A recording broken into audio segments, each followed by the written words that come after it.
Well, hello, ladies and gentlemen, and welcome to another edition of the EKN Debrief. It's our review podcast where we look back at an event that we've been at recently and kind of break down everything that happened both on track and off.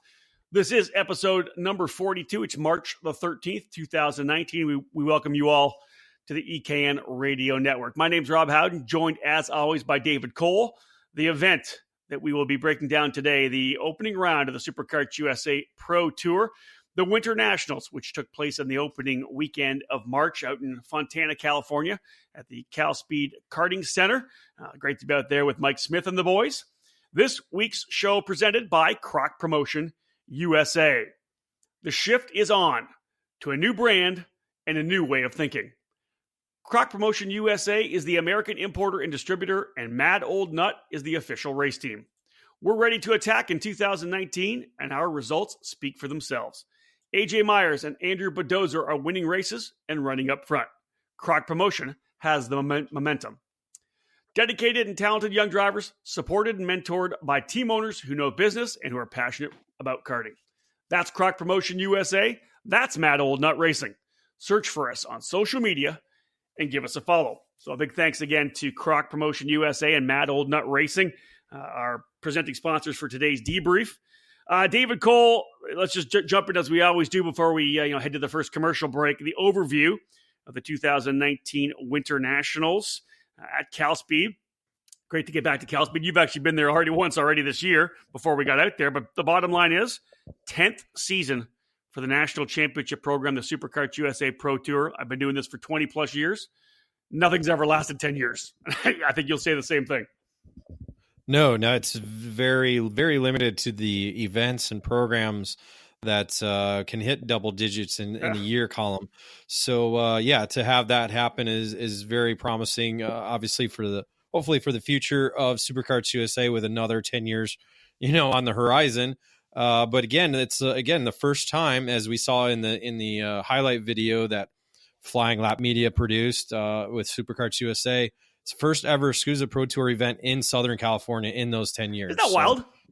It's, the original home is Indiana. We've been there year after year now with Summer Nats. So I guess, being the actual physical home for SuperKarts USA, it's good to go back there. True enough. And again, we looked at the very first year, one of the things we did, of course, starting this 10th year of the SuperKarts USA Pro Tour. And again, we thank Tom Kutcher and the whole Kutcher family and SuperKarts USA. Dave, we've been doing the whole thing. It was you and I first race up in Sonoma. 101 drivers, I think, at the first ever Spring Nationals. That kicked it off in 2010.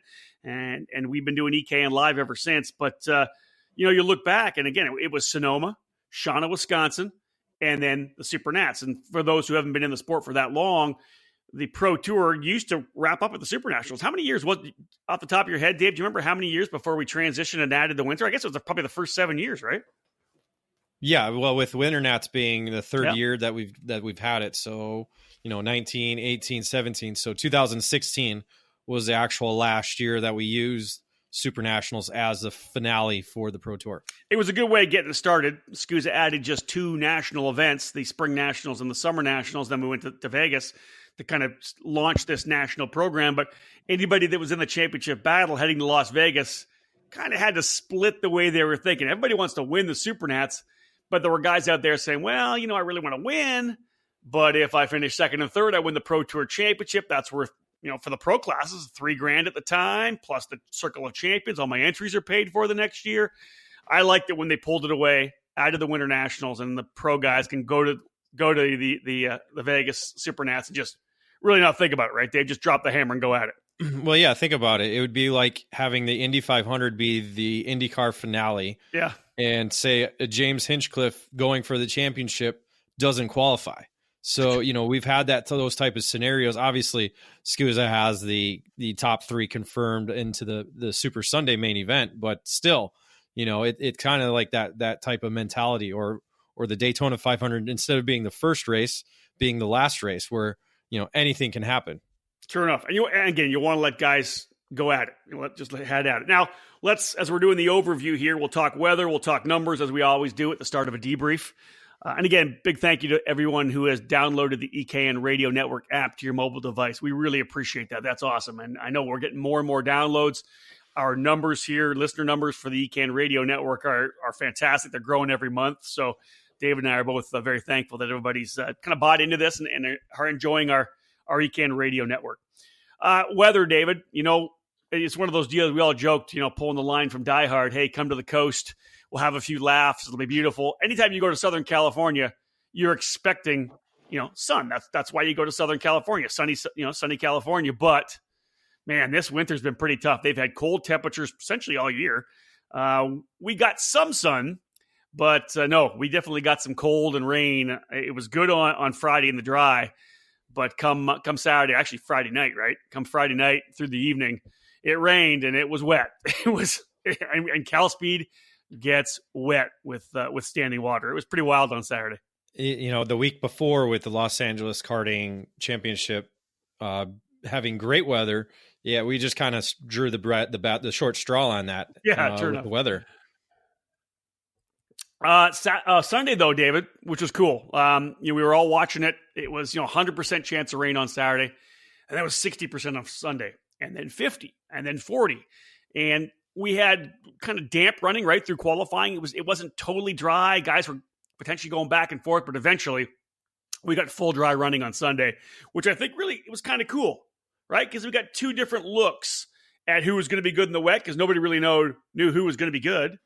And then we got the guys to go out and hammer down in the dry as well. And it was cool to see guys that were fast in both conditions. And it was an interesting session that it really went from wet to dry with Mini Swift being out on the racetrack for that session. But after that qualifying session, everything went to dry. So it was interesting to see how the guys went from wet to dry between qualifying and pre-final, because again, different setups, obviously different tires, and the track obviously changes with each minute and more laps that get run on it. Yeah, true enough. Looking at the numbers, 205 entries in total, down from 212 last year at NOLA. So really a drop of 7, not even a 5% drop, not even that. 146 in tag, 31 shifters, and 28 in the KA category, which is, of course, made its debut at the Winter Nationals on the Pro Tour. Last year, 163 tags, so down some in tag, and 49 shifters, down a bit in shifter as well. David, let's look at the numbers as we do, back and forth. Micro and Mini, pretty much static. Micro from 13 down to 9. The Mini Swift still strong. Actually, they actually added 33 Mini Swifts in NOLA last year for the Winter Nationals. 34 this time. Same goes for Senior. They had a full field of 44 at NOLA last year, up to 48 for this one here at Cal Speed. The big hits really were X30 Junior down 7. X30 Master, 23 last year, just 8 this time around.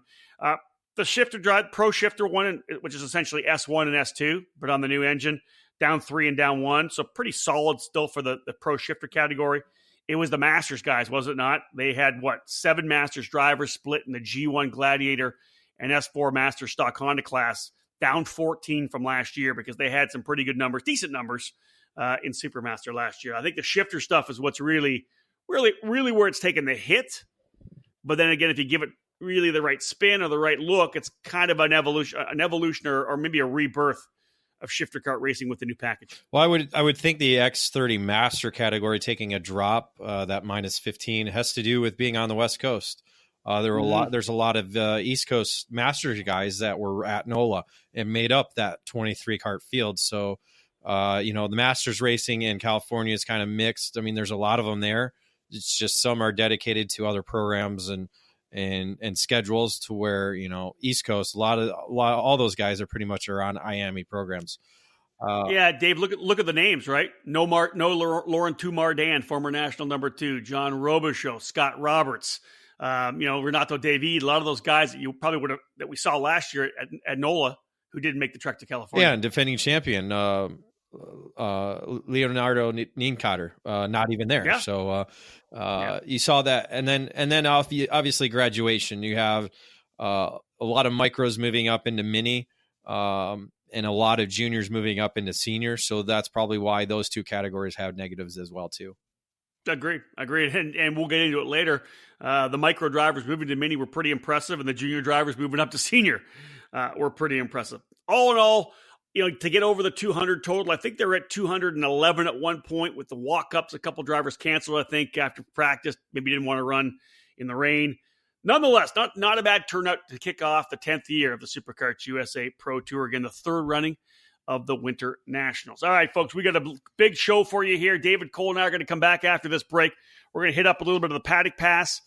We've been at the track quite a bit over the last, 2 months before we rolled in here, so there's not a lot of stuff to talk about right now, but we'll hit on just a couple of things when we get back after this break. Joining the Rawlson Performance Group is the obvious choice to take your racing to the next level. Industry-leading driver development is provided by our staff of multi-time national champions, Super Nationals winners, and former Team USA members. And at the same time, RPG continues to be a national-level powerhouse race team. Our goal is to help you raise your game and win races. Rawlson Performance Group is setting a new standard with our in-house engine program, AVP Engines, headed by Alex Vincent. AVP has become the benchmark in the IAME X30 categories. We have the largest trackside OTK inventory, providing parts to racers and teams at all the major events in North America. RPG can also offer multilingual support, as we have French and Portuguese speaking staff. If you want to fight for championships or want to improve your skills and your chances to win, the answer is to call RPG at 503-260-4514. The Rawlson Performance Group. We race to win.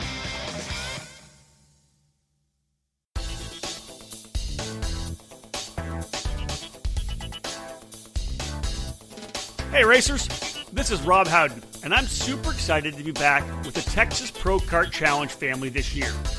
Gina and Mark French have put together a perfect 3-weekend series after listening to their racers.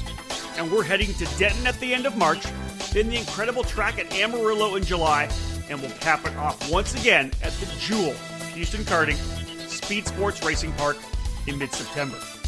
Get these Texas PKC dates on your personal racing calendar, and I'll see you there. The Texas Pro Kart Challenge fires up this month on March 29, 30, 31 with round 1 at NTK Kartways in Denton.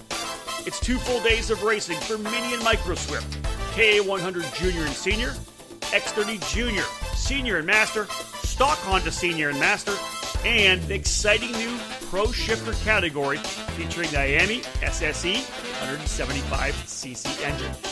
Come join the Frenches and I and the whole staff at the end of the month, and let's get this new Texas Pro Kart Challenge series underway.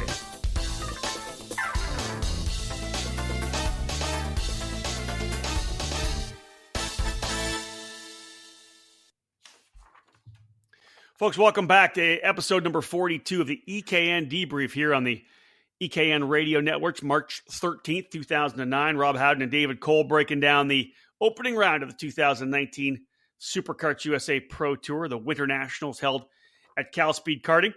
We'll move into the Paddock Pass, presented today by The Road to Indy, presented by Cooper Tires. If the dream is IndyCar, set your target on The Road to Indy, presented by Cooper Tires. This unparalleled ladder system is designed to take drivers through 3 rungs of competition, beginning with USF 2000 and progressing through Indy Pro 2000 into Indy Lights. Along the way, each series champion receives a scholarship to race at the next level. If you want to race IndyCar, there is only one choice: The Road to Indy, presented by Cooper Tires. All right, David, let's talk track layout. Let's talk track limits, which a lot of people did. And then we'll talk about kind of the preview of the weekend with the LAKC having a big turnout the week before. Yeah, the new Grande layout was obviously the really focus of the actual circuit itself.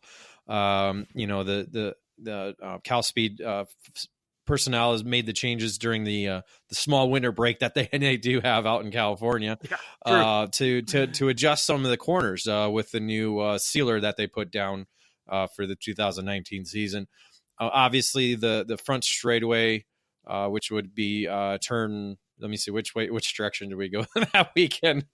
We went clockwise, and so coming Long Beach is 15. So yeah, so turn 1 was a bigger angle, so it was more of a braking zone. Yeah, Almost pretty 90, much right? 90-degree Yeah. corner. Obviously you're not going a complete 90 because you're setting up for the next left, but it is a braking zone, and that's one thing I think that the Cal Speed people really wanted to do was provide more braking zone, which in turn provides more passing opportunities. You get that at the top of the hill as well too in turn number 3, which in that direction is a right-hander. Again, a more radius turn, so you have to slow down more, so it's more braking and obviously more passing opportunities with the going from right to left to set up for the corner. So I think those Yeah, two Dave, areas were the biggest changes. you're right. We had passes into turn 1. We had passes into turn 2 because it was kind of a double apex. And if you didn't set up correctly, guys were able to get you. And then, of course, you have trouble through 2 and 3 into turn 4, the one you talked about at the top of the hill. We had a bunch of passes into that corner, too, which was a much tighter radius, as you said. Man, those first 4 corners, changed everything about that racetrack. And, man, it just made it so much fun to watch. There was passing.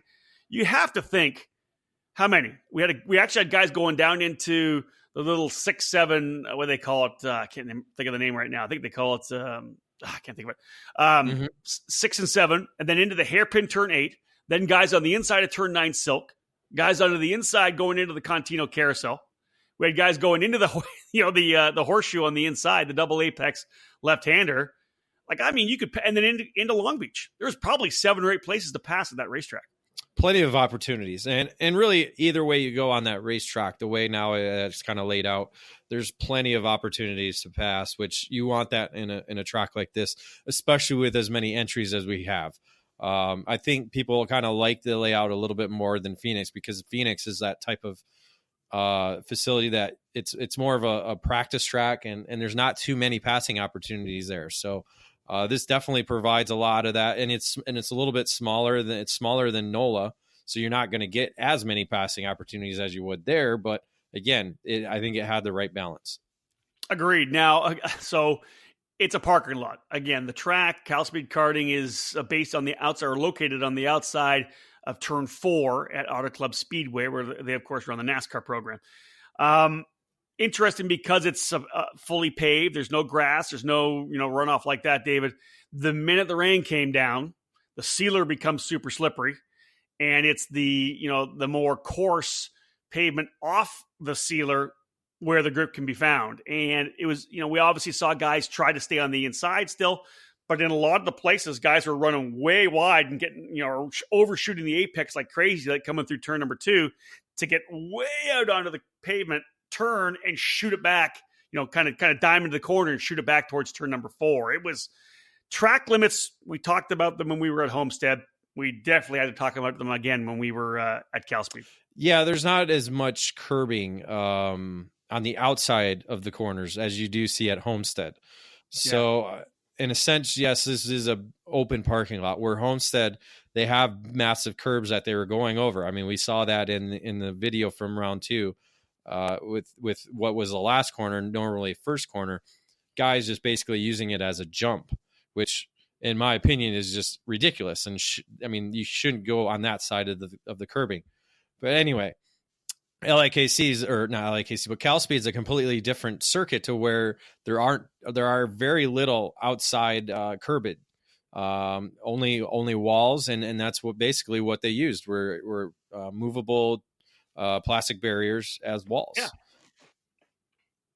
So in the end, when we're racing in the dry, it's fantastic. I like the track. I love the track in the dry. I got a chance to do some laps in the other direction with Josh Huff on one of his 206 carts from JH Motorsports.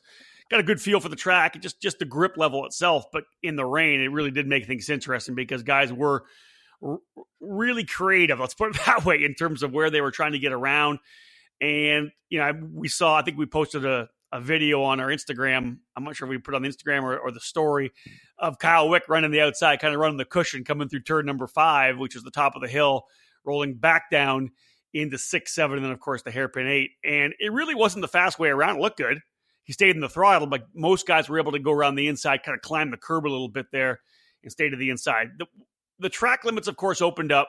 Joe Janowski, the director of competition, allowing it in certain places, laying some, and actually, David, we'll talk about this, kind of set the stage. He kind of laid out some cones, right? You can go out, but only this far. So they had cones kind of letting you go a little ways out, but not too far out of the track.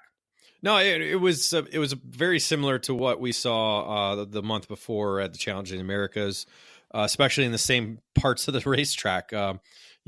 What was 2 and 3 for SCUSA, I think was a big focus, and one that we could all see, obviously, from front grid. The one I noticed when I was out on the racetrack for the main events on Saturday was the Cantino Carousel. That's where guys were basically just going in there straight, getting past the sealer, cranking the wheel, and then straight onto the exit. So they had to set up a bunch of cones down there as well too, which you didn't really need to on the other direction of the race course. So so there were 2 or 3 different areas that they did lay out some cones, which, it is what it is. It's a parking lot. You kind of have to. It was either cones or walls, and I think the cones helped save a lot of people. Final bit of this paddock pass section, and we'll talk about the paddock itself. It was full the week before as well, as the LAKC, the Los Angeles Karting Championship, ran their first round the week before the Winter Nationals at Cal Speed, of course, and then getting really good numbers with a lot of people coming in to test for the Winter Nats and the Pro Tour opener. A lot of guys camped out for a couple of weeks there, getting dialed in and doing a lot of practice. And I think Ryan Norberg said it best: 2 weeks of practice on the racetrack, and it rains on Saturday. So I think he was like, man, we put a lot of time in here to be ready, and it's going to rain anyways. But one of the interesting things, David, and this is just part of the sport, guys would come in, they came in for the LAKC race. Well, LAKC's got their big sponsors and the teams that support the program. They're up front. Well, a lot of the teams of the Pro Tour who weren't part of that, so many of them, essentially everybody had to go in, set up, put their tents up, and then take them all back down on Sunday night or Monday to move to their different pit spot. There's a lot of work that got done on the Sunday night, Monday, and Tuesday to get ready for the following week. Yeah, it's just a small little inconvenience. Yep. I mean, you're not going anywhere. As we saw, many people on Monday and Tuesday had nothing to do, looking for things to do in Rancho Cucamonga, which, That's true. So, yeah. It's a small little thing. Yeah, I understand, they want their spots, but again, you're going into somebody's home. It's not like you're going to take the main seat on the couch. Find somewhere else to sit, and then when things start moving around, then you can maybe sit where you want to go. But you got to respect LAKC for making sure that they take care of their people as they should. Speaking of people trying to find things to do in Rancho Cucamonga, David, we ended up at Big Al's Sports Bar that one night, and I think a little known fact about David Cole is that you're a hell of a bowler. I didn't realize you could whale the ball like that. Yeah, but I was shown up in 2 games by Mr. Chuck Gafar. Yeah, but Chuck, the way he rolls the ball, they might as well use that little thing they give the kids that he rolls down the middle, right? Like it's not. Like I told you, it's not real bowling. Yeah, but you know what? Just like in a race, it doesn't matter how fast you get to the checkered flag. Whoever gets there first wins. Let's put it this way, folks. If you're listening to us here on the EKN Radio Network, David can bowl like he's like on the PBA. This guy can roll it. Like I was pretty impressive. Regardless if you were doing well, David, you were getting in the pocket. That was fun to watch. I didn't know that about dude. I've known you for a long time. I didn't know you were that good of a bowler. Chuck, even behind the wheel, when he's got to step up his game, he steps up his game, and he bowled the best he's ever had in his life. And so, sometimes you gotta, you take that as a compliment, Being the guy that I am, I take that as a compliment. He had to bring his A game, and he did. You almost got beat by a 10-year-old. So I almost did. Yeah, I didn't though. Thank goodness. Took him out back and by the woodshed and knocked him out. Make sure he couldn't bowl the final frame. All right, folks, that's it for the paddock pass. When we get back after this break, it's time to start talking about the racing that happened on the racetrack, because there was a lot of good stuff. Some interesting names worked their way to the front. There were guys that we haven't seen for a while come back. Lots to talk about. The race report up next. From coast to coast, Miami has become the two-cycle engine of choice for American karting. Starting with the air-cooled 60cc Swift engine for micro and mini drivers, and moving through the incredible X30 power plant for junior, senior, and masters, IAME is providing much-needed stability for the sport. In 2018, the new KA100 Rejet engine took the karting community by storm, and it will be a core class on the SKUSA Winter Series and Pro Tour, as well as the United States Pro Kart Series, Route 66 Sprint Series, and the WKA Manufacturers Cup programs. Watch for more regions, series, and events to get on board with the new IAME formula. This year, IAME USA is debuting the new SSE 175cc shifter engine, which will be the foundation of SuperKart's USA gearbox competition for the future. The engine has been custom designed with a balanced equation of performance and reliability. We have 2 distribution centers in the U.S. to serve you well. IAME East in Mooresville, North Carolina, and IAME West in Temecula, California. The momentum is continuing to build. It's time to make an investment in stabilizing your engine program. For more information, head to the website for your region, IAMEUSAEast.com or IAMEUSAWest.com. IAME, the heart of karting.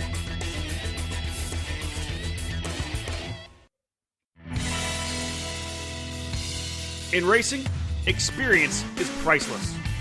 Franklin Motorsports is a leader in the karting industry with over 50 years of combined karting experience, and we can provide you with everything you need to go racing.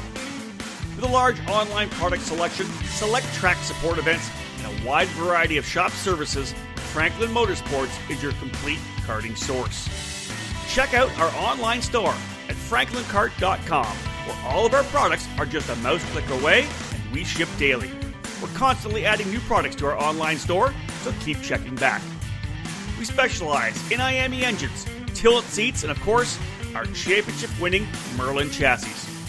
In our online store, you'll find molecule cleaning products, minus 273 racing gloves, micron gauges and components, and both MG and Bridgestone tires. If you're ready to take your racing to the next level, come and join us at Team FMS. We've been supplying racers with start-to-finish support at race events for many years, from providing a helping hand on a weekday test outing or at a club event, to full arrive and drive packages at the highest level of karting competition. For 2019, we'll be attending the SuperKart USA Winter Series, WK Manufacturers Cup, United States Pro Kart Series, and the Route 66 Kart Racing Series. And we'd love to have you under our tent at Merlin Nation. For all things karting, visit franklinkart.com. Attention karters of the Midwest. SuperKarts USA is back. SKUSA is returning to its roots with the launch of the new Great Lakes Pro Kart Challenge. It's 4 events at 3 great venues: Indiana, Illinois, and Wisconsin. Newcastle Motorsports Park, Concept Haulers Motor Speedway, and Road America. This is your chance to run all the SKUSA categories in X30, KA100, Mini, and Micro Swift. And of course, it's SKUSA where SKUSA was born, so the shifter karts will be front and center. The Great Lakes Pro Kart Challenge will be your place to race stock Honda and the awesome new IAME SSE 175cc shifter. Finally, Midwest racers can compete in a SKUSA Regional Series, and if it's your goal, prepare for the National Pro Tour.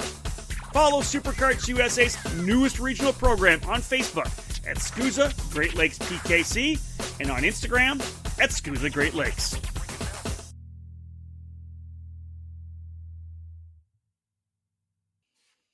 Welcome back to episode number 42 of the EKN Debrief. David Cole and I, Rob Howden, working our way through the breakdown of the Winter Nationals, the first round of the 2019 SuperKarts USA Pro Tour. It was the first week of March, so yeah, we're a couple of weeks away. But man, I went straight from the Winter Nationals to the opening round of the NTT IndyCar Series on the road to Indy at St. Petersburg. David was home just enough time to shower, do some laundry, and head back to Tucson for the second rounds of the Challenge of the Americas. So no time for us to sit down and get this debrief done. That's why we're doing it here on Wednesday, the 13th of March. On Friday, we're going to do the debrief for the Challenge of the Americas, the COTA race. So get ready. We got some podcasts coming. Moving now into the race report presented by Acceleration Kart Racing. Acceleration Kart Racing has everything you need to go racing, from tires to helmets. They have a great website for you to order from and kart racers ready to pick up the phone and answer your questions 6 days a week. With over 40 years of kart racing under their belts, Acceleration Kart Racing has the experience to help you succeed on the track. You can rely on them to get the parts you need when you need them. Make Acceleration Kart Racing your go-to source for everything karting. All right, David, let's jump in here. Pro Shifter 1 and 2, essentially the national debut of the new IAME SSE 175cc power plant. Some pretty good numbers, as we said earlier. Didn't actually hit the actual numbers. 11 in the Pro 1 class, 13 in Pro 2. And, man, you know what? Pretty evenly matched because, let's just put it this way. Race Liberanti, the driver to watch, as he stepped up big time in the Pro 2 class. But we had, the old school guys, National 1, National 2, National 3, Myers, Wick, and Musgrave. You throw Matias Ramirez in there, Andrew Bedozo in there. All in all, I thought that the pro stuff was really good, especially when you got 24 karts on the racetrack. Yeah, when you have a full field like that racing together, which is something we haven't had happen at the Pro Tour level. Typically, they had the ones separated from the twos last year that when they combined the two categories. So that made it a little bit interesting, and obviously decided some of the racing as the weekend went on. So it was a shock to see that, but it was good to see that because again, these categories are very evenly matched. We see a lot of times that the Pro 2 category actually outqualifies Pro 1 in certain races. Yeah. So the speed's there. It's racecraft, and I think that's kind of what separates the 1 from the 2s. All right, so Saturday in the wet, Matias Ramirez qualifying pole for the Pro 1 class. Race Liberanti, as we said, coming back. Race is a guy, Dave, we watched run in the junior categories over the years past. He's back in the sport, doing some driver coaching, prep shop. He's essentially a West Coast dealer for Comp Card as well. He was racing with J3 competition, and I'll tell you, East Coast, pardon me. But dude, he came out of the gate strong, coming with those guys running in the Pro 2 category. Talk a little bit about your thoughts. I don't want to use the word surprise because it's almost negative, but yeah, I was pleasantly surprised. He showed such good pace. Well, the surprise is the fact that he's been out of the seat for so long, in a race capacity. Yes. Obviously, he's tested and obviously worked with drivers, doing driver coaching, but coming home to Cal Speed where he's done numerous laps, I think really helped solidify himself, and he really showed it in the pre-final when he just dominated the entire field to just walk away with the pre-final win. What are you thinking if you're a Pro Shifter 1 guy and you're getting your ass handed to you by the Pro 2 guy? Because, again, Race is a Pro 2 for sure, right? It's not like he's running all the time. He hasn't run over the last couple of years. He flat smoked him in the pre-final. Well, again, it's being comfortable with the kart, comfortable with the racetrack. He had both of those, so I think, it's kind of a slap in the face because a Pro 2 guy is beating you, but with it being the rain racing that it was, I mean, other than probably AJ Myers, and Kyle Wick, I would kind of just throw it up in the air to whoever can stay in clear track. Yeah, again, he just once he was out there knocking all the you just see how good he looked, just knocking the marks down. He had a good line wherever he was. He felt comfortable with it. I was really impressed. Now, let's fast forward to the main event, David, because in the Pro Shifter 1 class, what I thought was very interesting is over the start of the year with the Mad Old Nut Racing guys and Croc Promotion USA, it's been AJ Myers, right? AJ's been the guy. He went on a streak, won 3 of the 4 Winter Series races. I think he won the first 2 Florida Winter Tour races as well. So he's been the kind of lead guy on the team. As they move forward then into this rain race, this first main event of the year for the Pro Tour, it was actually Andrew Bedozo who stepped up in a big way. Now, of course, Meyer started deep in the field. You can talk about that. Now he was the hard charger. But Bedozo out front got the job done, and it was, I think, cool to have that. He was able to finally get that win for Todd Ullman and everybody at Mad Old Nut Racing who've really kind of gotten behind him and given him kind of a second lease on life here at the national level.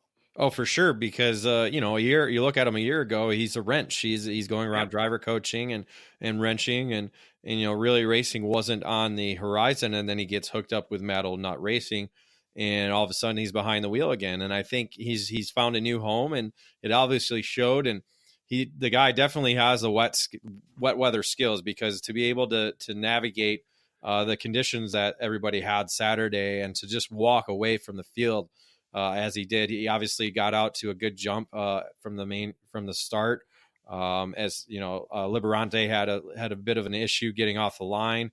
Yeah. So that dropped him back probably 5 or 6 spots. And so it was a big mad scramble through the first opening corners, and Brudozo was just able to capitalize on it and just walked away for his first big main victory.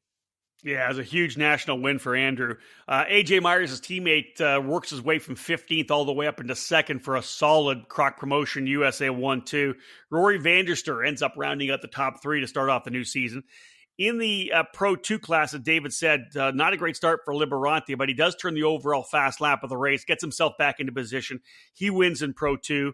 Max Hewitt for CRG Nordam ends up in second. And Calvin Ming, who's ran the last number of years in the Road to Indy in USF 2000, has elected to kind of take a year off from his car racing stuff. He's going to do maybe a couple of races here and there in a radical, but concentrating on his schooling. But it says, hey, you know what? I'll go back karting a bit. And Calvin looking really good. He's running with the guys at MRC on an Aluminos, ends up finishing in the 3rd spot. But David, let's cap off the shifter set side here on Saturday with Badozo coming to the line to get the checkered flag. Yeah, it was. Unfortunately, nobody really has any footage of it, because it was something that nobody was set up for. Andrew had decided and was gauging it for the last laps of the race to do a complete 360 as he crossed the line, and ended up, pulling off a perfect 10, getting the cart whipped around in a 360 and crossing the line in the correct direction as he took the checker flag. So again, no video of it, because again, you're set on getting the guy celebrating, we needed really, really wide angle or some type of 360 camera on him. Well, first thing, pretty risky. Number one, what if something happened, right? If you knew Andrew, that's right? that's kind of how he is. He's very risky. He's willing to take chances, and I think he knew he had the car control, obviously being as far out front as he was. Well, and number 2, it's coming out of Long Beach, which is the right-hand hairpin that leads kind of down into the, off there coming up to the line. And there was, I don't want to say a lot of standing water at that point, but the track was still very wet in that particular area, right? That's where the water kind of accumulates. There was no dry line. Yeah, he had no worries about that. Yeah, so he just spun it around nicely. I thought he may be going around, but yeah, he did a full 360 to come back to the line. A little exclamation point to cap things off. All right, David, fast forward now to Sunday. Dry racing. Dry tires, drying track during qualifying. Alex Keys ends up qualifying P1 in the Pro Shifter category. Justin Taylor actually looked really good in Pro Shifter too. But let's move then into the pre-final, where the track was pretty much fully dry, and we saw Kyle Wick step to the forefront. Yeah, again, one of those sessions where it's your first dry session since Friday, so it's who can find the right setup and time things right, and Wick was able to do that in the pre-final with Liberante, again, quickest in Pro 2, ended up finishing 4th overall in the pre-final to lead the Pro 2 guys. Yeah, so all in all, a couple of the guys still up front. We expected to be up front. Wick was still pretty strong on in the wet on Saturday. Main event time, though, a couple things to pick up on. First and foremost, a big win for AJ Myers. He comes back, and again, Mad Old Nut Racing and Croc Promotion go back-to-back with wins. Badozo in second. They flip-flop back and forth. Kyle Wick ends up with the fast lap in third. But maybe more importantly, David, let's chat a little bit about what happened to Billy Musgrave in that race, because, man, it's, when you talk about Musgrave, who's got 3 Super Nationals wins already to his credit. He won an S2. He's back-to-back an S1 Pro Shifter as a Super Nats champion. The thing that he wants, that trophy he wants to put on the mantle, is the Pro Tour Championship, and what a tough way to get things underway. It's especially tough because it's his home track. I mean, nobody has more laps around that place than probably he does in the last 5 years. So to show the way he did at home, it's very tough. It's almost similar to what happened at Newcastle, where he came in leading as a championship leader and left as a third place guy. So it's kind of 2 back-to-back weekends at the Pro Tour that have not been kind to Billy Musgrave. So early in the race, folks, he was running. He was moving. He was there. No, he was moving up, right? Yeah. Fourth or something like that, maybe. He was moving up, and I haven't got confirmation on this, but essentially, when you came out of 4, there were some barriers there on the outside. They're not tied down. It's potential that somebody might have got into a barrier, pushed it out a little bit, whatever it may be. But coming out of that corner on a corner he's nailed many, many, many times, just tapped the left rear, bent the axle, rolled around turn 5, came back up before turn 6 on the inside. Done. Yeah, that's pretty much what he told me in pit lane. Yeah. And to be honest, he wasn't the only one who made contact with those barriers as well. Because when you go back to the Pro Tour race, Liberante again had a big lead going. Really didn't have to push anything hard. I mean, we're talking probably like a 5-second lead maybe over the next Pro 2 guy. And he was battling with Pro 1 driver Kyle Wick. The two kind of were racing really tough, and Liberante got on the outside of the corner and made contact with the same barriers as well too. Very hard impact. Yeah, coming through turn number 4, Kyle Wick, of course, trying to reel in the Pro 1 leader. So he made a strong move to the inside coming in turn 4. Got up on the curbing a little bit. The cart shot a bit to the left, just enough to touch Liberante, who didn't probably give him enough room, knowing that he had the lead already. And, of course, he went out, just touched the left rear, similar to Musgrave. But instead of actually just bending the axle, it actually just drug him right into the barriers, and he was done. So that kind of throws things wide open. It's going to be a drop for Liberante. It's going to be a drop for Musgrave. You never want to take that drop too early. In the end, David, though, it's all Lone Star, right? Lone Star State, an all-Texas podium. Max Hewitt ends up getting the win. Alavia in second and Hosey in third. So the Texans were pretty happy. It was an all-Whataburger podium for Pro 2. All 3 different chassis as well, too. It was CRG, Esprit, and the Illuminos. Yeah, exactly. CRG Nordam, Crosslink, and Hosey running with the guys from MRC. So, pretty impressive run, all told. Any other notes you want to drop in on this one here, David, to wrap up Pro Shifter 1 and 2? No, I think that about covers it. Again, Musgrave, P5 on Saturday, so he still has that there. But as you said, it's very hard to overcome that drop race so early. Yeah, when I saw Billy, I just said, dude, you got 4 races to win. Right? He really needs to just go win the next 4 races to win this championship. Yeah, and you can't say it can't be done because it's been done. Well, hell yeah, you can get out there and you can get a good feel for the track up in Utah, and then go to Newcastle and get the job done, like you said. Moving on to X30 Senior, David, good numbers in X30 Senior, 48 in total, and a lot of talented drivers. Man, you get Oliver Hodgson coming in, the 2017 Miami International Final winner. Joshua Carr back for the program as well with Crosslink competition.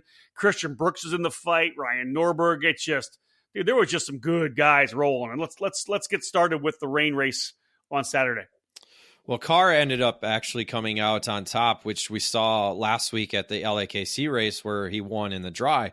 Well, Carr had obviously showed his rain skills, qualifying P1 and qualifying, but it was actually Brooks who really shined throughout the wet weather on Saturday as he came out as the pre-final winner and just flat out dominated the main event for another victory on the Pro Tour level for Brooks. David, do you go back to Christian's couple of years there in the Red Bull Global Rallycross with the car control? Because really, Global Rallycross, that whole program, all about car control, and Christian he just looked like he had things absolutely handled. Did he not? I don't think it didn't hurt him. No, he wasn't hindered. Yeah, it's all about throttle, really. As we see, and that from racing in dirt, you got to have that throttle control and be able to manage the power getting down and going, getting straight as quick as you can. So, definitely the rallycross stuff is really should help Brooks out. Opening race of the Pro Tour, obviously very important. Everybody wants to get out of the gate with a good result. Austin Garrison, proven to the guys at CRG Nordam that he was worth getting in the program. He gets fast lap of the race as well. And Joshua Carr, who qualified P1, ends up P3 for Crosslink competition. So 3 solid drivers getting things underway. Move to Sunday.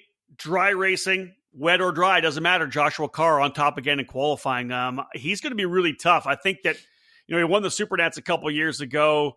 2 years ago, right? Yeah. But it didn't win it on the racetrack. 17. It was Travis Anuto that actually won, but the penalty puts Carr to P1. But this guy's got skills. And, let's just put it this way. First and foremost, he dominates the day.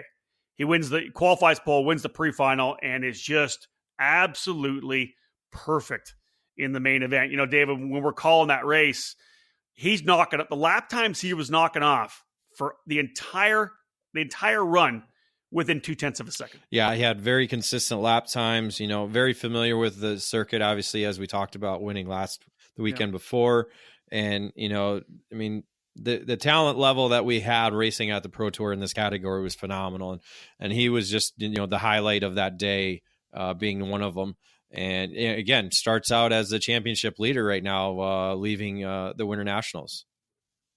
The only thing I feel bad about a little bit with Carr was he was so far out front and was just getting the job done that we were kind of looking back into the field, right? Who we were going to talk to, because, Brooks had trouble in qualifies deep, I think 32nd or something like that. Then he races up into the mid-pack in the pre-final, then works his way forward to P5, I think, on the track. I think it was P5 at one point, ends up P4 after a penalty. But man, that we were watching Brooks come through because he was just an absolute bear coming through. Yeah, Brooks was one that was the basically hard charger of the race. Dante Yu was another, though. He was not in the top 5 after the pre-final, and Yu was able to climb his way. I think it was even outside the top 10. And climbed his way up forward into the second spot. And then Oliver Hodgson was able to wrap up the podium in third. But that penalty you spoke of was Mr. Ryan Norberg, our 3-time champion. Again, something we didn't see and something we haven't heard back yet from the officials, but a penalty for passing under the yellow, which took his second place position away and dropped him down to 9th in the final tally. Yeah, tough one for him. I do agree with Dante Yu. That was a lot of fun to watch. Christian coming with the speed he has from mid-pack was like 15th or 16th. I think he started. A little easier to pass some of the earlier guys, but when you get closer to the front, the guys get harder. And Dante was past the tough guys, and the precision that he was using, the aggressive passes, he would get to somebody. And as we always say, don't wait. When you get there, don't fall to their pace. Be decisive, and that's what he did. And I was, it's not surprising. Dante's been one of the top drivers over the last couple of years. He's going to do some F4 racing this year as well. But I thought that was a really impressive run. Yeah, Dante, he'll be racing against Carr. That's true. You're right. Yeah, both Joshua Carr and Dante Yu planning to run in the F4 U.S. Championship this year. Yeah, you're right. There could be some more guys running for some of the information I know running in that program as well. So let's just say that's not the only guy that was in that race that could be running F4 this year. David, let's move to the G1 Gladiator class and the S4 Master Stock Honda. We can probably wrap it up pretty quickly. S4 Master Stock Honda, only 3 drivers really, I think, ran the whole weekend, so we can just knock that out quick. But we'll do that afterwards. Let's go G1 because, again, Jordan Musser was undefeated throughout the start of the season, but John Crow, man, so you got Musser, last year's S4 Master Champion. You got John Crow, last year's S4 Super Masters champion. And I got to say, Crow, I think he was a handful for Musser on this particular weekend. Yes, he was for sure. I think the wet weather kind of threw Crow off a little bit, but once things dried up on Sunday, Crow really had the pace to challenge Musser. And as we saw in the main event, led for a majority of the race until Musser was able to get by in the final few circuits and secure that perfect record he has going in 2019. Again, right? He qualifies pole, wins the pre-final, wins the race on both Saturday and Sunday, stretching the streak he started at the SCUSA Winter Series in Homestead in January and February. In the S4 Master Stock Honda class, we actually had one driver in Master and a couple were entered in Super Master. Those drivers came down to run, said, hey, we'll run S4 Master. Ended up being Harrelson, Brett Harrelson winning both days. Garcia was second on Saturday. Schilling was third. And on Sunday, it was Ken Schilling in second and Garcia in the third spot. In fact, I don't think Garcia actually even ran on Sunday. So all in all, David, not great numbers for the G1 Gladiator class, only 4. I don't say it doesn't bode well. Again, it's just getting started. We'll see how many Masters drivers step up to come and run. It's interesting when we talk about the motor, because I talked to Tom Dyer on the weekend at St. Petersburg, because he's doing some coaching with a couple of drivers in USF 2000. And he was just absolutely over the moon with this new Miami 175cc. He said he hasn't had that much fun driving a shifter since back in the Mod Moto days. He just said he absolutely loved it. Andrews Crone, who does IndyCar radio as the analyst, and a karter himself, of course, back in the days, he was asking Tom, he wanted to buy a shifter, and Tom said, get a 175. He goes, trust me, you'll never have had that much fun. So Dyer's a guy that loves it. He's had a chance to drive it, and he just thinks it's an absolute blast to drive. And I think that's what's going to happen.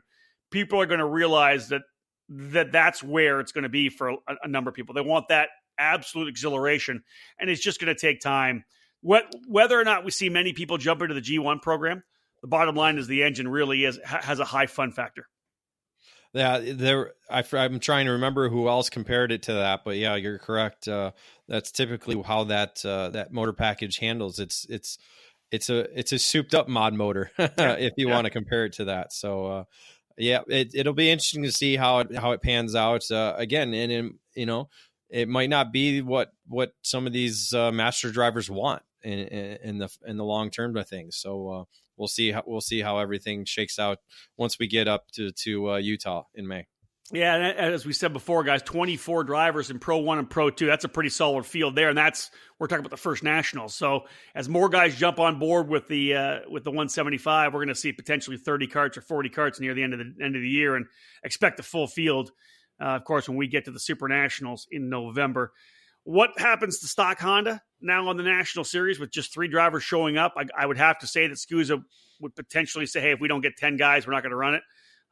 That this particular weekend could have spelled the end for stock Honda on the national level.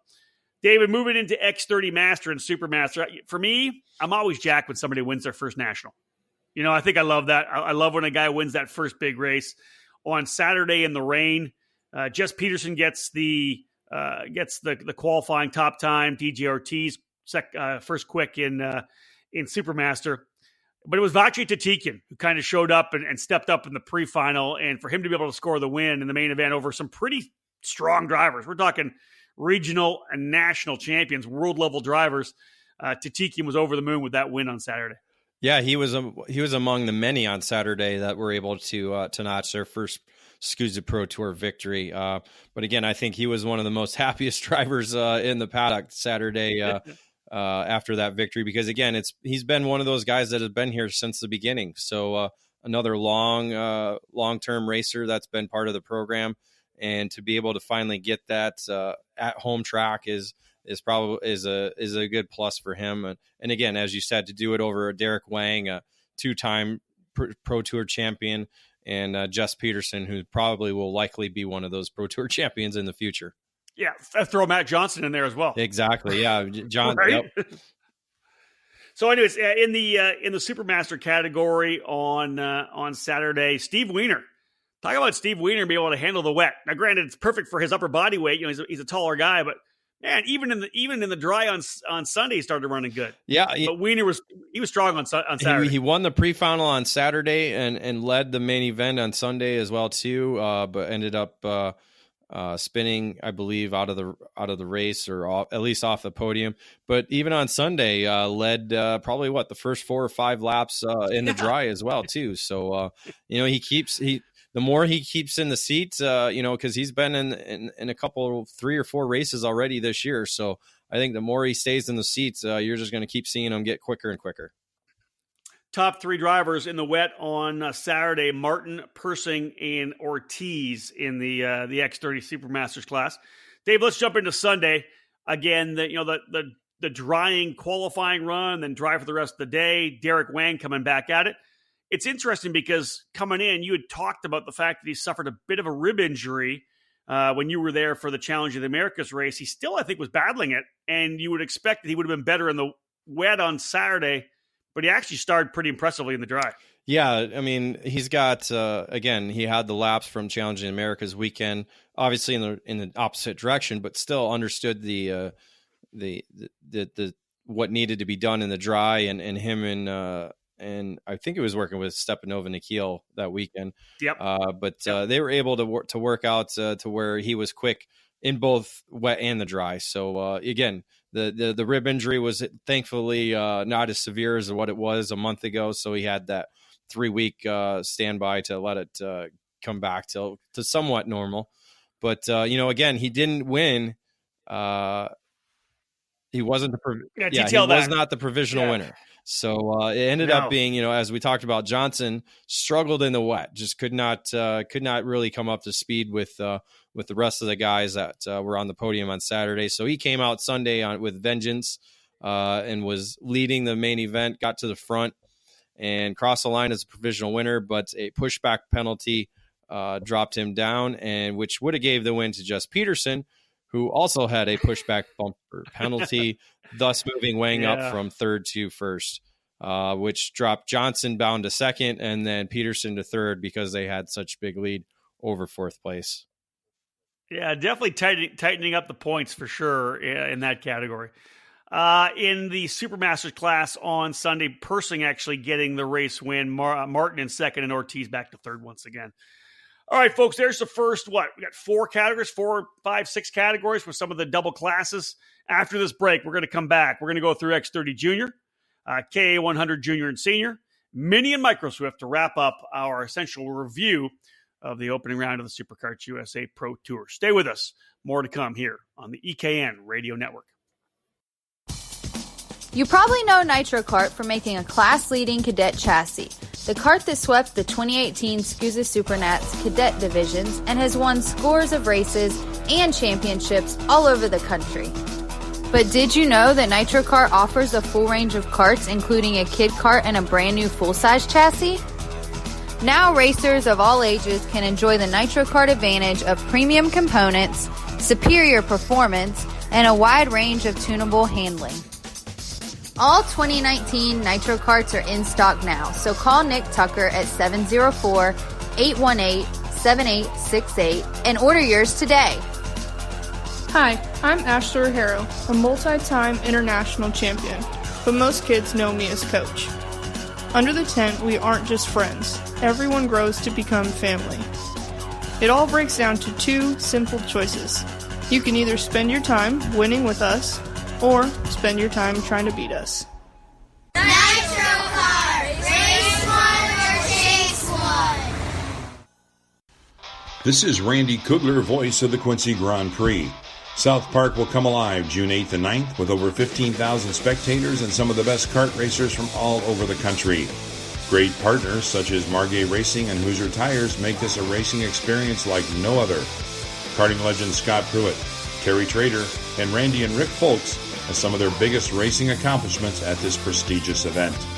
Race fans will be on their feet as the competitors will battle for the coveted Gussie Award, named after the event's founder, the late Gus Trader.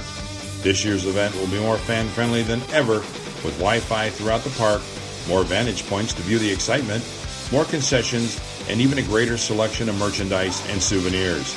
The place to be, June 8th and 9th, the Quincy Grand Prix. Karting's Formula One of street racing, where legends are made. Let's do it in the park this year. For more information, visit our website at quincygrandprix.com. Welcome back to the EKN Radio Network, our 42nd edition of the Debrief. Dave, that's pretty big. We're almost ready to hit the 50 pretty soon. I dig it. Do you get me something silver, or is that 20? That was 25, isn't it? That was 25, I think. What is? This is gold.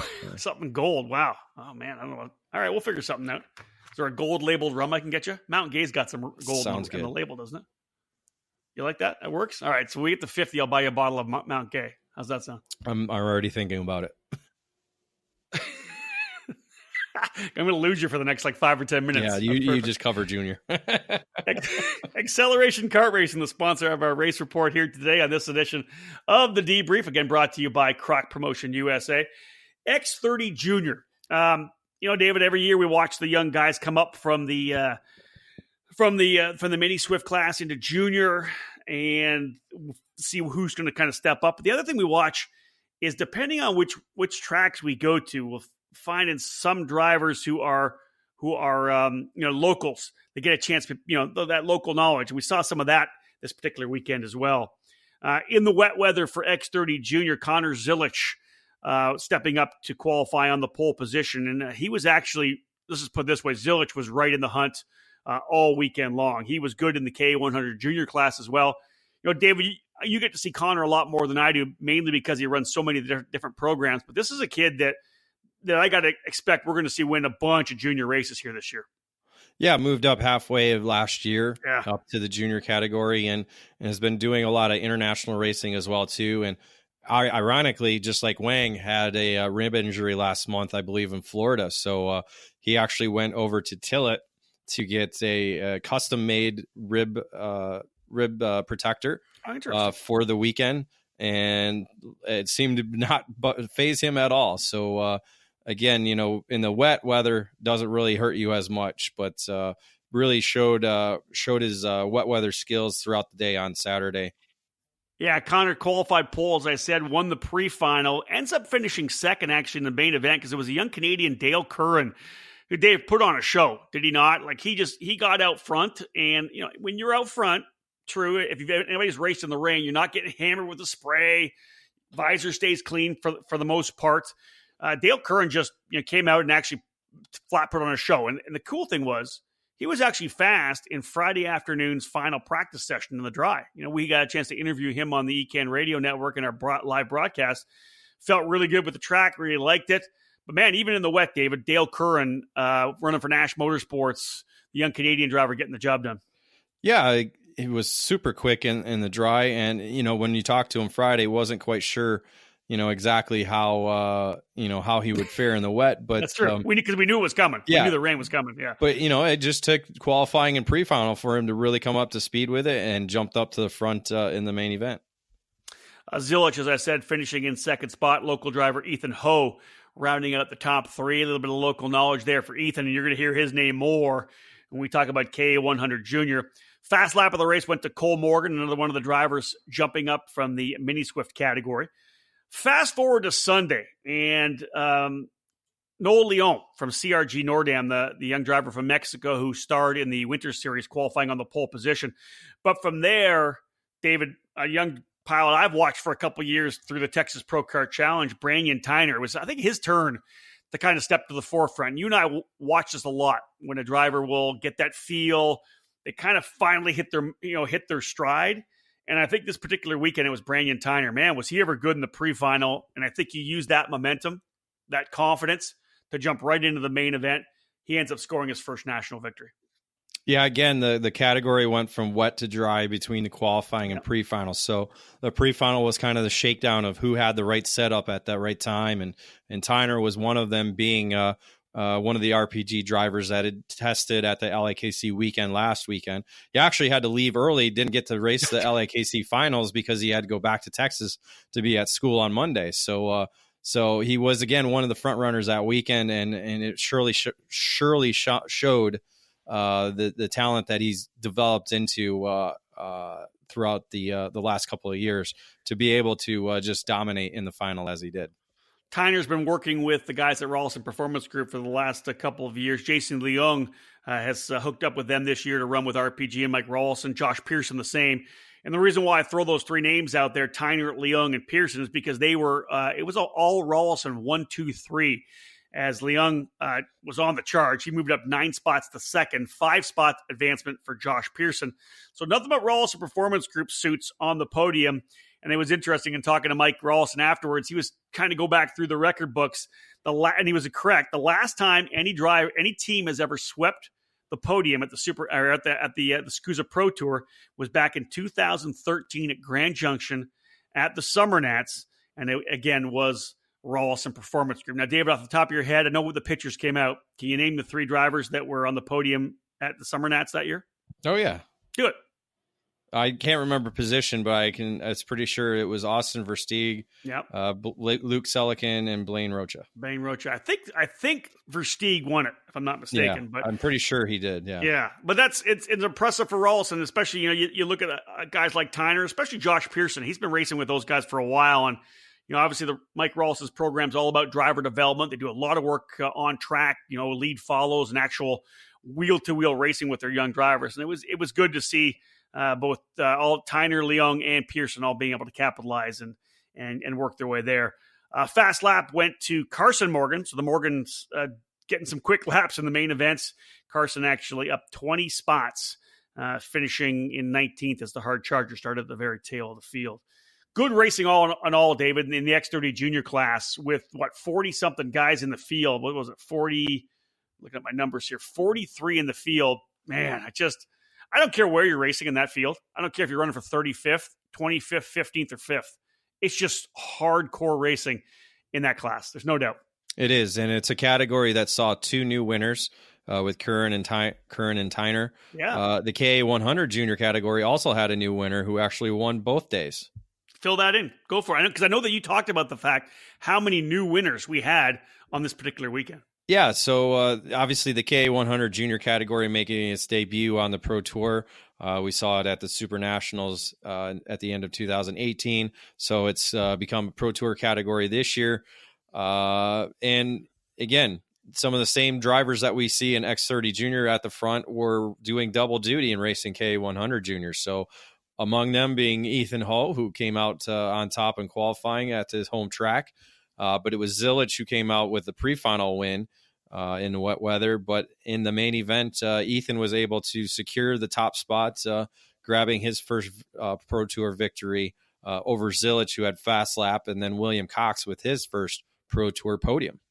Always cool to see somebody, step up and get that win at home, right? It's just, if that's the home track, you want to make sure you do well when the national comes, and Ethan was able to get the job done again. But David, he comes back and does it again in the dry on Sunday. And I love the back-to-back, right? The wet and the dry. That really proves that, you have the skills, the track, but to go back-to-back on a Pro Tour weekend, I think it's huge for Ethan Ho. Yeah, I think to go back-to-back in 2 different weather conditions is even more better. I can't talk right now. It's been a long 2 weeks. I need a nap. I agree. I'm exhausted. I am. I'm tired as hell. It's even more impressive is what I was trying to say. That's a better word. Hey, Dave. Be able Dave. That word was more better. I know it was more better. I should just get a tattoo on my arm that says more better. Mo better. Continue. Go. I apologize. Yeah. So again, the transition from wet to dry on Saturday, Kiffin Simpson actually came out in qualifying as a fast driver, but Ho was able to show his speed in the dry weather, winning both the pre-final and the main event. The main event, again, another race where he just kind of drove away from the rest of the field. A great junior debut for Diego Larocque, able to score second in the main event over Indeed. Simpson with fast lap of the race. Indeed, it'll be interesting to see how this KA100 junior program works. David and I have been vocal that we're not overly huge fans that the class is on the national level. We think it's more of a club and regional program. But what this may do, David, with the drivers who focus so much on national level racing, there are some potentially coming out of the mini Swift class that could move up to KA100 for a year before they go into X30 Junior. I think that may be a good stopping point for some drivers, maybe not quite ready to make the move to junior, but are age eligible to move into a higher class. In a perfect world, it would be required, I think. Right. In my perfect world, at least, I would almost require it for anybody under the age of 12. But again, things are changing, age limits are changing all over the place. So I guess I don't know what I'm talking about. I really like that idea. If you think you want to move your kid into the junior categories because he's either too big or you just ready to move him, why not say, listen, if you're under the age of 12, you got to go to KA100 Junior first. You know what? We'll pass that by the good folks at SCUSA. Dave, I think that's a great idea. I love it. Yeah, well, a lot of my ideas get ignored. Well, that's a good one, though. Listen, come on. You've been around a long time. Well, it is. But again, as I said, because the international landscape is changing to where, fetuses are getting licenses to drive. That, right. Again, I don't see it that way because, again, I look at the guys, who were you at? Where were you at this weekend? Yeah, I was at and the you road to look Indy at race the guys who are winning Petersburg. on the road to Indy. They didn't move up to junior at age 10. They stayed they and did raced karting until they were 17 or 18, and then moved on to Exactly. cars. So again, I just Braden Eves. Braden Braden Eves, Eves, a couple Oliver of wins. Askew, Kyle Kirkwood, all those guys that are racing up front. Now, even the international guys that are over here as well too. They spent some time in senior level karting before they moved on to cars. I will not disagree with you. I agree. So anyways, K100 Junior, as we said, again, potential for that to be that classic people come out of out of Mini.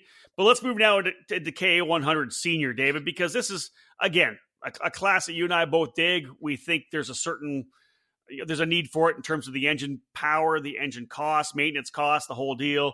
But in K100 Senior overall on the Pro Tour, some pretty good numbers coming out of the box, 13, so not a bad start.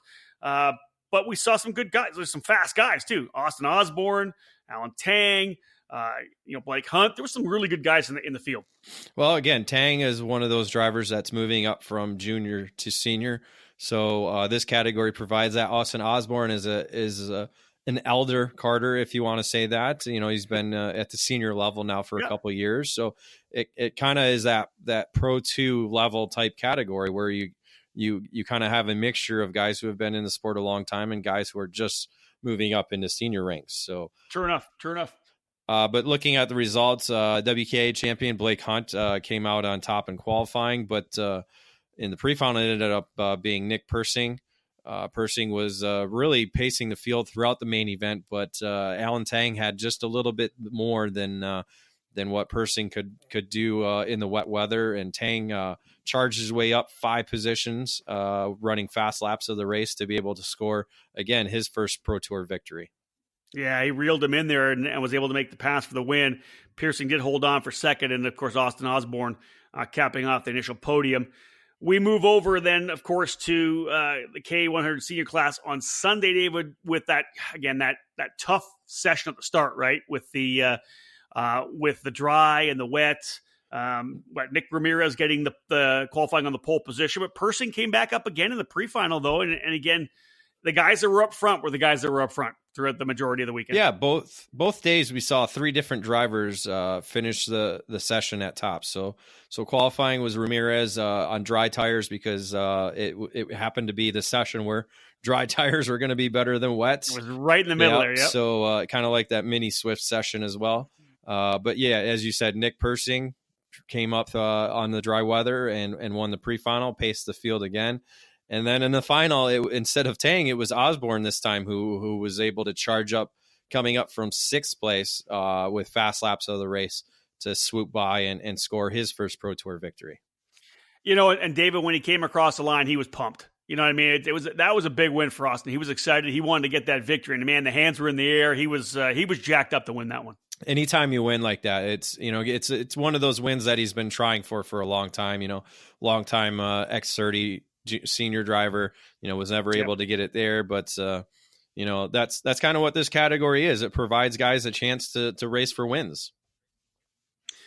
Nick Persing finishing in second, Chris Martin rounding out the podium in K100 Senior. Now, David, in your notes, you've got more entries expected for Spring Nationals. Have you been talking to some people? Are we going to see some more guys out there? Well, I think what we talked about in our Facebook Live video, I believe it was Sunday night, somebody asked, do you expect to see some local entries at Utah? And one of them is probably going to be from Colorado, actually, with that Forward Direction Motorsports team with Greg Welch. I talked to him actually this weekend to even confirm it. And he's like, yeah, we probably got 6-7 guys coming up from Colorado to come race the Pro Tour. He said they would have been there at the Winter Nationals, but the schedule just didn't fit and just drivers weren't able to commit in time to make it happen. So I look to see this field probably be even bigger than it was at Cal Speed. Well, that's positive. And we talk about it, David, that numbers breed numbers. You had 13 there. Throw another 6 or 7 in, you're at the 20. If there's guys we don't know about, maybe some guys on the East Coast decide to come out to the Utah Motorsports campus, maybe 20, maybe 30 in K100 Senior at the Spring Nats first weekend of May. All right, David, 2 more categories still to go, and 2 of the ones we get pretty excited about. Mini Swift it was the level of competition there in the drivers who have been in the program for a couple of years, like Kai Sorensen, who's now in his 3rd year. Then you throw in the pace shown by these drivers from micro have moved up. The champion Max Garcia, Caleb Gaffera, Danny Dezelski, Parker DeLong. You got some of these guys that are jumping up from the mini class or other micro into mini. And man, what a race it was this particular weekend. I was loving every time the mini guys rolled out. It was good racing. It was really good racing, but also strategic as well up front, because a lot of these guys that did get up front were able to get away with either one or two drivers. Because again, we see that over and over. The more guys that are involved at the front, the less opportunities you have to win. So it was very strategic, especially Sorensen being one of them. He was able to manage the wet weather well on Saturday, qualifying on pole, going out and winning the pre-final.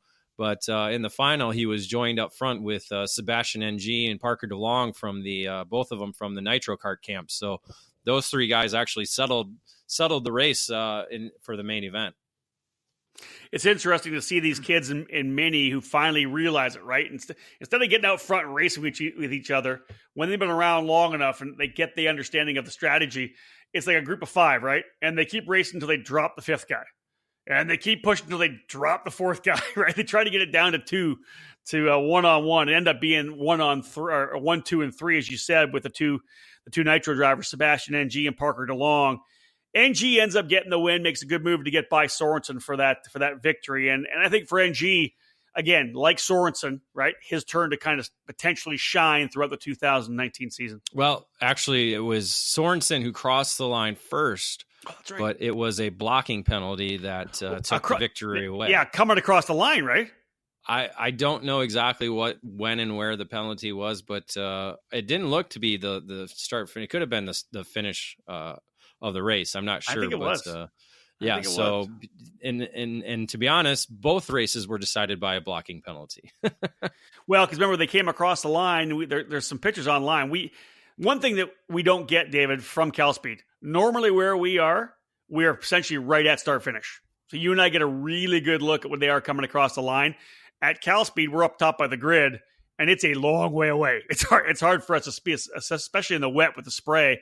It was hard to see what was going on, but for some of the video or some of the shots we saw, I'm pretty sure it was Sorensen kind of coming across a little bit as they came across the line. I think that was the blocking penalty that he got. I'm not confirmed, not sure of that, but I'm pretty sure that's what it was. Well, and again, it was from where we were, we couldn't tell that it was a 3-wide finish as well either. We thought it was just, Sorensen nipping NG at the line, but it was actually DeLong on the outside of both of them as they crossed the line. I think Aaron Likens, the head flagman for Superkarts USA, has that image as his profile pic from the marshalling system.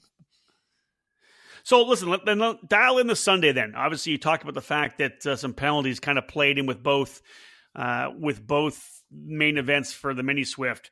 The guys from Superkarts USA are really dialing in their marshalling system. Let's say that to be sure, right? I watched it at the Winter Series, and I think watched it here at the Winter Nationals. They really have a pretty solid feel for it. There's a lot of guys that are watching the video. It's not just one guy watching the video. I think they have almost 4 people. There's kind of a redundant system of 2 guys on one and 2 guys on the other. They're really leveraging the marshalling system to the point where I think people are realizing it's almost a waste of time to file a protest, because they're really taking their time and making these calls and really using the video. Well, but again, penalties are still, interpretive, so you might see something as one thing and I might see it as another. So, I wouldn't say wasting money with a protest, because again, you still have to defend yourself if you feel you didn't do anything wrong. But yes, the system they have now is pretty much, it's taken that little bit of time, race after race, to get comfortable with it, to understand how it should be working, how the officials themselves should be utilizing the video that they have, and how they should approach each race weekend with the video marshalling system.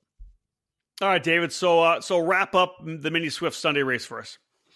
So again, you had this time it was actually Anderson Leonard who was able to get out in front of everybody. This time with Sebastian NG on his tail. So those two decided the victory. Leonard was able to cross the line first, but again, a blocking penalty for him as well dropped him to 3rd, which moved Sebastian NG up to the top of the podium once again. with Jack Jeffers sliding up into second spot. Let's cap off our race report looking at the Micro Swift category. David, let's start with Saturday, and then we'll roll through Sunday pretty quickly. Yeah, Saturday was Graham Trammell scoring his first Pro Tour victory. So another driver added to the list for inaugural winners. Graham Trammell was able to beat out Ethan Thompson and Chambers. Logan Chambers. Logan Chambers, yep. Logan Chambers joining them on the podium. Fast lap went to Charlie Bradbury. Sunday, Chambers swept the day, earning, I believe, maximum points because he also recorded the fast lap of the race in the main event. He took the victory over... oh man, I can't think of his first name again. It's Jack Iliff, right? Is it Jack Iliff? Jack and Oscar are the two brothers that run Micro and Mini. And with Graham Trammell sitting there in third place. Yeah, Logan Chambers was just good on Sunday. Let's flat put it that way. He just walked away. Man, he was really good. Jack Iliff fell back and then worked his way back forward as well. And of course, Graham Trammell, as you said, one of the Rawlson Performance Group drivers, again on the podium. So, David, let's wrap things up here now. That has been essentially our breakdown. We'll do a quick wrap of the championship constructors in the wrap up here. But before we wrap things up, let's look at the EKN Trackside Live race calendar presented by IAME USA, where David and I are going to be over the next month or so. IAME USA East is the East Coast distributor of the hottest two-cycle engine program in American karting, featuring the SSE 175cc shifter, X30, KA100, and Swift engines, which can be found at club, regional, and national racing events. IAME USA East supports strong programs like the United States Pro Kart Series, WK Manufacturers Cup, F-Series Gear Up Challenge, Texas and Great Lakes Pro Kart Challenge, the Route 66 Kart Racing Series, and the Sunshine State Karting Challenge. Find info on their products and all their dealers at IAMEUSAEast.com. So, David, again, we got a dual weekend coming up at the end of the month. I'm going to Texas Pro Kart Challenge at Denton on the March 29, 30, 31 weekend, and you're heading to Mooresville for WK Manufacturers Cup. Double. We call it a double. The dual weekend, the double. But it's a double because we back to back, right? It is the double. It's a dual weekend double because you're right. Wow, dude, you're right. The following weekend we do another dual weekend. It's an in and out thing. Come on, dude, double. It's a dual weekend double. Following weekend, April 5th, 6th, and 7th, I go west to the Challenge of the Americas at Sim Raceway Performance Karting Center. Round number 3, the finale of Andy Saisman's program and the Rock Cup. And then David will be actually at the United States Pro Kart Series opener at Ocala Grand Prix. You know the horrible thing about this, David? It's the in and out dual weekend double. I'm the only one that gets in and out during both of these weekends. Yeah, I know. I told you we scheduled these wrong. I should have been at Texas and Sonoma. You should have went to WKA and USBKS. Because essentially what happened is I'm getting in and out and you're getting Waffle House. You know what? I can trade that off. That's a good trade-off. I thought you could. Because I've gotten my in and out fix. I didn't get it this weekend, but I got my in and out fix the weekend before. So I will take that trade because I haven't had Waffle House and I can't remember how long. So that's the March 29 to 31 weekend, Texas Pro Kart Challenge and WK Manufacturers Cup. April 5th to 7th is Challenge of the Americas and USPKS, part of the EKN Trackside Live Tour for 2019. The hashtag dual weekend double for Rob and David. Dave, we're like a minute away. I want to wrap this thing up. Let's look at the Constructors Championship, the breakdown.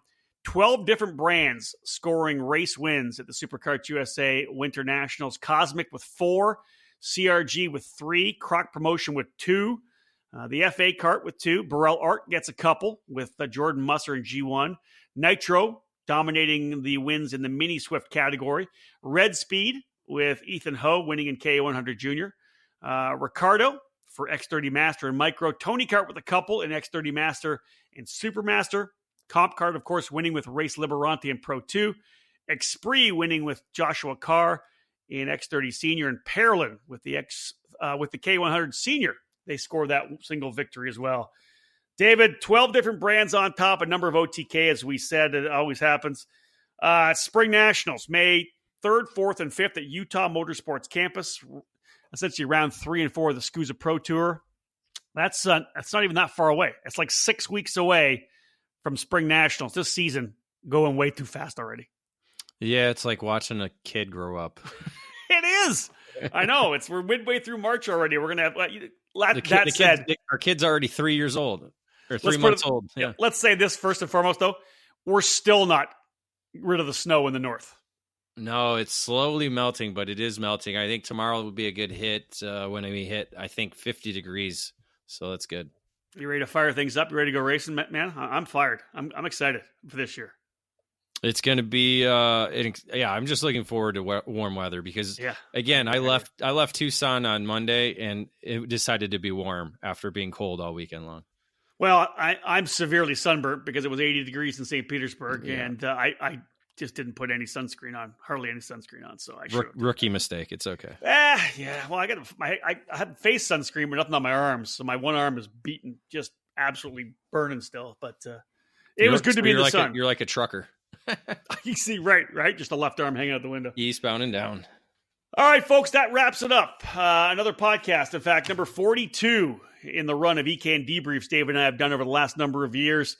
We're glad that you tuned into the EKN Radio Network. If you have not yet done so, let's say you're listening to this either on a podcast or you're listening to it on ecardinews.com/radio, download the mobile app. The EKN Radio Network app, available on iTunes and Google Play.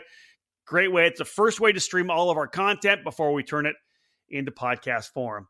Folks, thanks for tuning in. We appreciate it. Big thank you to Supercarts USA for, again, having us as the EKN Live program for the Supercarts USA Pro Tour, 10th edition of the program here this year. It was a good time being out at Cal Speed. And again, David Cole and I looking forward to heading back to Utah for the, I guess it'll be the 10th Spring Nationals on the first weekend of May. Thanks for tuning in. On behalf of David Cole, my name's Rob Howden.